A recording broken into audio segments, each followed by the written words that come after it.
Class 9 के first chapter matter surrounding अस को मैं आगे बढ़ा रहा हूँ। तो इसमें मैंने बताया था कि पदार्थ की अवस्था में जो परिवर्तन के लिए दो कारक प्रमुख है, एक है तापमान और दूसरा दाब। तो तापमान मैंने बताया था कि तापमान कैसे पदार्थ की अवस्था को परिवर्तित करता है।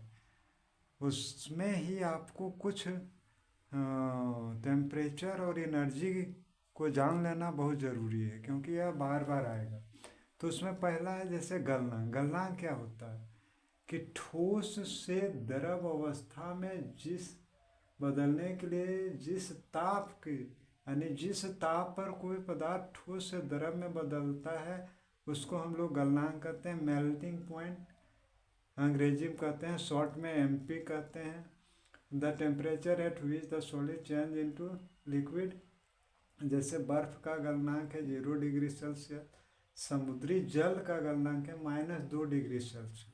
क्वथनांक जिसको बॉइलिंग पॉइंट कहते हैं, जिस ताप पर कोई द्रव पदार्थ गैसीय अवस्था में बदल जाता है।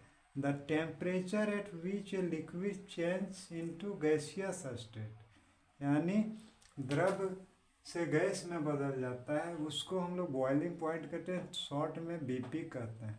जैसे जल का जो क्वथनांक है बीपी है 100 डिग्री सेल्सियस है, तांबे का 2575 डिग्री सेल्सियस है। तीसरा जो है इम्पोर्टेंट है वो गलन की गुप्त ऊष्मा, लेटेंट हीट ऑफ फ्यूजन। देखिए यह ऊर्जा की मात्रा है। क्या ऊर्जा की मात्रा है कि किसी पदार्थ का जो गलनांक होगा उस गलनांक पर ही वह ठोस से द्रव में बदल जाने के लिए जितनी ऊर्जा की मात्रा की ज़रूरत होती है उसको गलन की गुप्त ऊष्मा कहते हैं।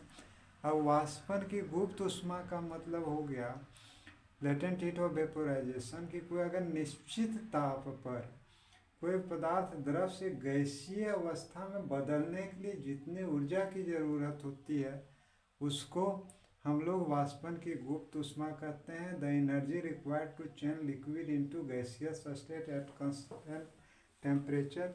इसको शॉर्ट में बता देते हैं कि मान लीजिए लोहा द्रव अवस्था में बदलेगा, जब पूरी तरह से वह ठोस से द्रव में बदल जाएगा तब उसका टेम्परेचर को गलनांक कहेंगे।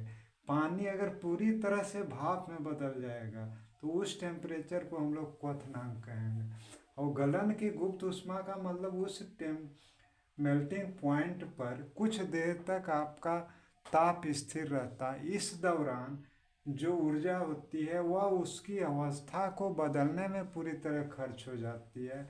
इसको गलन की गुप्त ऊष्मा, लेटेंट हीट ऑफ फ्यूजन कहते हैं। और वाष्पन की गुप्त ऊष्मा यानी क्वथनांक पर कोई द्रव गैसीय अवस्था में बदलने लगता है लेकिन कुछ समय तक हीट देने के बावजूद उसके टेम्परेचर में वृद्धि नहीं होती है।